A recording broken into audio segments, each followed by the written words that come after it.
Hello everyone, my name is Siddhant and I am a final year mechanical engineering student of NIT Bhopal. So I am here to talk about how to ace campus placement interviews, right? तो campus placement जो interviews होता है काफ़ी important होता है ना, काफ़ी important event होता है कॉलेज का, बिकॉज मैक्सिमम लोग कॉलेज ज्वाइन करते हैं वो सोच के चलते हैं कि नेक्स्ट जब कैंपस होगा नेक्स्ट टाइम हमको जॉब मिलेगा. So that is this video I made this video because जब मैं अपने इंटरव्यूज़ के लिए प्रिपेयर कर रहा था तो उतना अच्छा मुझे कंटेंट नहीं मिला गूगल करने पे, यूट्यूब करने पे. तो मैंने सोचा कि मैं एक वीडियो बनाता हूँ जिसमें कि कंप्लीट पूरा इंटरव्यू मैं मतलब पार्ट्स में डिवाइड करके उसको एक्सप्लेन करूँगा कि कैसे उसके लिए प्रिपेयर करना चाहिए. तो ऐसा है कि नाउ डिस्क्लेमर एक मैं पहले से दे देता हूँ कि द जॉब इंटरव्यू जो आपका होने वाला है सो वो बेसिकली सबके लिए अलग अलग हो सकता है. तो मैं यहाँ पे जो बात करने वाला हूँ तो वो बेसिकली कैंपस प्लेसमेंट की होगी और जो 4 सेक्टर में जॉब होता है, जैसे कि मेरी ब्रांच मैकेनिकल है तो जो बंदे मैकेनिकल, इलेक्ट्रिकल, सिविल या इसी में होंगे तो मोस्ट प्रोबेबली उनके जो 4 सेक्टर के जो प्लेसमेंट्स होते हैं उनके इंटरव्यूज़ कुछ इस तरह होंगे. तो ये इंटरव्यूज़ बेसिकली डिवाइडेड है. मतलब मैंने अपने दोस्तों से पूछा है जिन्होंने इंटरव्यूज़ दिए हैं तो मैंने इसको इस पार्ट्स में डिवाइड किया है. तो ऐसा है कि ऐसा नहीं है कि ये सारे पार्ट्स आपसे पूछे जाएंगे उस टाइम पे, इनसे इसके अलावा भी कुछ पूछे जा सकते हैं और इनमें से भी कुछ 2 या 3 ही पूछे जा सकते हैं और आपका इंटरव्यू कवर हो सकता है. तो बेटर ये है कि आप ये सारे पार्ट्स अगर प्रिपेयर कर लेते हैं तो बहुत ज़्यादा चांस बढ़ जाते हैं कि आपका जो है फर्स्ट इंटरव्यू में ही सिलेक्शन हो जाएगा. ठीक है. सो पहला है सबसे पहले मैं फर्स्ट चीज़ बताना चाहूँगा कि इंटरव्यू के लिए जाने से पहले आपके पास सबसे बेसिक चीज़ होनी चाहिए कि आपके पास अपना पोर्टफोलियो रेडी होना चाहिए. पोर्टफोलियो होता है कि उसमें हमारे जितने भी सर्टिफिकेट्स होते हैं, हमारी जितनी सर्टिफिकेट, मार्कशीट और बेसिक हमने जितने भी कॉलेज में अगर हमको कोई इवेंट ऑर्गेनाइज कराया उससे रिलेटेड पोजीशन ऑफ रिस्पॉन्सिबिलिटीज अगर आपने कोई ली थी कॉलेज में तो वो सब बेसिकली उसमें आता है. पोर्टफोलियो में आप उसको डालते हैं और फिर एक रेज्यूमे होना चाहिए. रेज्यूमे हर स्टूडेंट अपना बनाते हैं तो कॉलेज में जब सब बनाते रहेंगे तो आप देख लेना कैसे क्या बनता है ना. और उसमें बेसिकली रेज्यूमे बनता है. रेज्यूमे जो है करीब 2 पेज लगभग का बन सकता है. अपने हिसाब से बना सकते हैं. उसमें जो स्किल्स, इंटरेस्ट, वर्कशॉप और जो प्रोजेक्ट वगैरह वो सब डाल सकते हैं. वो सब आप तो हाँ वो सब कर सकते हैं. ये हो गया पोर्टफोलियो का. उसका नेक्स्ट चीज़ है कि अगर how to dress up for that interview.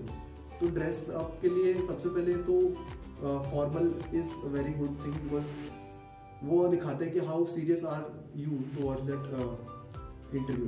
तो आपको मतलब जॉब चाहिए, उसके लिए आप इंटरव्यू के लिए सीरियस हैं तो आप जा रहे हैं वहाँ पे जॉब के लिए. That is why. तो हाँ फॉर्मल में जा सकते हैं. एक वाइट शर्ट या फिर कोई लाइट कलर की शर्ट, ब्लैक पैंट या फिर कोई डार्क कलर का पैंट और फॉर्मल शूज़ और मे बी टाई अगर है आपके पास तो दैट वुड बी ग्रेट. तो हाँ स्टार्ट करते हैं. फिर जैसे कि अगर आप जाते हैं इंटरव्यू रूम में तो सबसे पहले you have to ask you have to take permission to get inside. तो आप अंदर जाएंगे, then you will wish all the interview panel members. उसके बाद they will ask you to sit, है ना. And if they do not ask, in sometimes they do not ask, then you will have to ask them sir और ma'am can I sit. Then they will allow, then you will sit and then the interview will start. तो interview start होता है basically इन 5 points पर चल सकता है जैसे कि मैंने कहा. तो सबसे पहले मोस्ट प्रोबेबल क्वेश्चन होगा कि tell us something about yourself. तो ये मतलब ये क्वेश्चन ऐसा है कि बहुत ही क्लीशेड क्वेश्चन है. ये आपको पहले से पढ़ के जाना है, पहले से रिवाइज करके जाना है. इसको बहुत बार इसको बोल लेना है ना.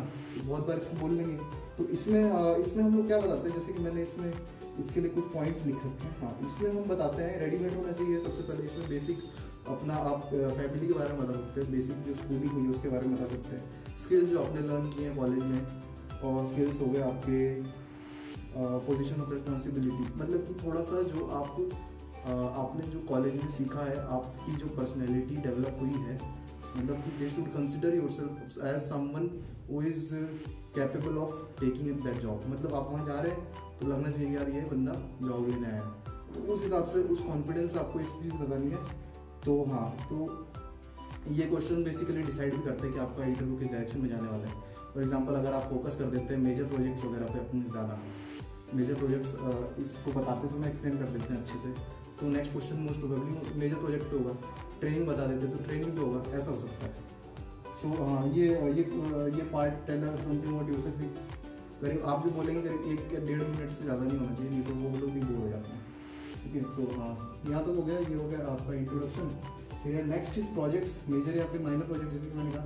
तो मतलब इसके बाद कुछ भी जंप हो सकता है, कुछ भी पूछ सकते हैं वो, है ना, कुछ भी पूछ सकता है। तो मोस्ट प्रोबेबली इससे सीरियल वाइज आते हैं और सब कुछ कवर करेंगे। तो प्रोजेक्ट्स हैं मेजर या फिर माइनर प्रोजेक्ट। तो 7th या 8th सेम में प्लेसमेंट्स होते हैं।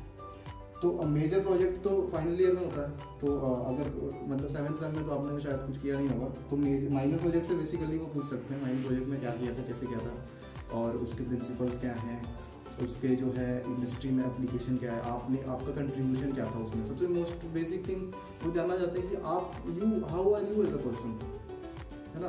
तो मतलब आपने उसमें क्या कंट्रीब्यूट किया, आपका क्या इनोवेशन था उसमें this is the basic thing, ये वो जानना चाहते हैं। और या माइनर प्रोजेक्ट में इतना ही है। हाँ, प्रोजेक्ट में वन मोर थिंग दैट उसमें क्या है, उसको प्रोजेक्ट एक्सप्लेन करते समय सपोज आपने कुछ कीवर्ड्स यूज़ कर दिए, सपोज एनीथिंग, कैटालिटिक कन्वर्टर मैंने यूज़ कर दिया अपने प्रोजेक्ट में कि सर मैंने कैटालिटिक कन्वर्टर यूज़ किया था हमने। तो आपको पता होना चाहिए कैटालिटिक कन्वर्टर के ओवरऑल या कैसे काम करता है, क्या होता है, किस में लगता है, कहाँ नहीं लगता है। ठीक है, तो हाँ, तो जैसे ये सब बताते समय बी केयरफुल कि आप वही वर्ड्स यूज़ करें जो आपको पता हो, जिनका मतलब आप कोई भी ऐसा सुपरफिशियल वर्ड मत यूज़ कर दें कि जो आपसे पूछ लें और फिर आप बता ना पाए, फिर वो नेगेटिव इंप्रेशन पड़ता है। तो या प्रोजेक्ट्स का हो गया। एंड देन ट्रेनिंग या फिर इंटर्नशिप होती है। ट्रेनिंग्स जो होती है समर ब्रेक में होती है 6th सेम के बाद में, और वो आप कर सकते हैं किसी भी PSUs या कहीं पर जाके। पेड ट्रेनिंग्स होती हैं और अनपेड भी होती हैं, तो वो कर सकते हैं। और इंटर्नशिप्स हैं, इंटर्नशिप के लिए कैंपस से भी इंटर्नशिप्स के लिए कंपनीज आती हैं 3rd ईयर में, और इंटर्नशाला जैसी साइट्स हैं वो भी इंटर्नशिप प्रोवाइड करती हैं। तो आपने करी है तो आप उसको भी बता सकते हैं, राइट। मतलब उस पर भी क्वेश्चन पूछ सकते हैं अगर आपने उसको रेज्यूमे में लिखा है। मोस्ट प्रोबेबली क्या होगा कि वो आपसे रेज्यूमे से क्वेश्चन पूछते जाएंगे, है ना। तो रेज्यूमे में ये सारी चीज़ें लिखी होंगी, तो इससे पूछते जाएंगे कुछ ना कुछ।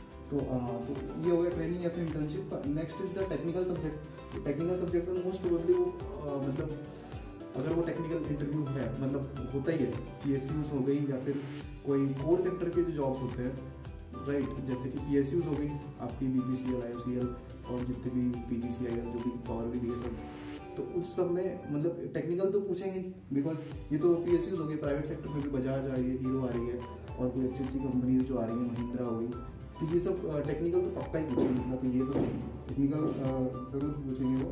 और टेक्निकल सब्जेक्ट्स में वो बिकॉज बहुत ज़्यादा वाइड होता है, तो आपसे पूछेंगे आपने क्या क्या पढ़ के आए हो, फेवरेट सब्जेक्ट्स क्या हैं। तो 2 या 3 या 4 सब्जेक्ट अपने मतलब अच्छे से तैयार करते जाने हैं। तो टेक्निकल सब्जेक्ट्स ऐसे पढ़ने की मतलब ऐसे नहीं कि फॉर्मूला वाइज पढ़ लिए, बिकॉज वो जो बंदे वहाँ पे आपका इंटरव्यू लेने आ रहे हैं उनको फॉर्मूले से मतलब नहीं है।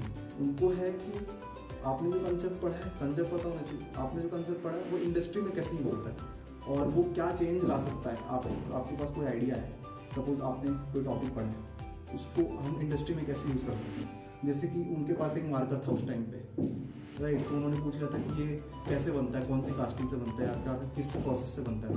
तो मैंने जो बताया था मेरे को पता नहीं है कि सही है कि गलत है, लेकिन आंसर कर दिया था। मतलब एज अ बेसिक क्वेश्चन की एप्लीकेशन कहाँ है और कुछ कैसा एप्लीकेशन है बेसिकली टेक्निकल सब्जेक्ट्स का, तो वो काफ़ी अच्छे से प्रिपेयर करना होता है। जैसे कि अगर वो मेजर प्रोजेक्ट आपका जिस सब्जेक्ट से रिलेटेड होता है, तो वो सब्जेक्ट सबसे ज़्यादा अच्छे से प्रिपेयर करना चाहिए, वो मैं सजेस्ट करूँगा आपको। हाँ, और जैसे ये टेक्निकल सब्जेक्ट हो गया। और फिफ्थ है कि जैसे HR रिलेटेड क्वेश्चन होते हैं, तो ये HR रिलेटेड क्वेश्चन मतलब कि ये बेसिकली आपकी मेंटल एबिलिटी चेक करते हैं। मेंटल एबिलिटी जैसे कि आगे के आपके प्लान्स क्या है, और ये तो है ही। मतलब एक चीज़ और जो होती है HR में क्या आता है कि आपको एक सिचुएशन दे दी जाएगी, मतलब कि स्ट्रेस की सिचुएशन दे दी जाएगी। आप किसी के लीडर हैं, मतलब कि हाँ, कंपनी में आप कहीं पे लीड कर रहे हैं, आपकी एक टीम है, तो कोई ऐसा इंसिडेंट हो जाता है, ऐसा कुछ हो जाता है, तो तब आप क्या करें। सो ये ऑन द स्पॉट जो आपने कभी क्वेश्चन नहीं सुने होंगे, तो उसको आप कैसे आंसर करते हो, उस पर आपको मार्क्स दिए जाते हैं, जो भी आपको ग्रेजुएट किया जाता है। तो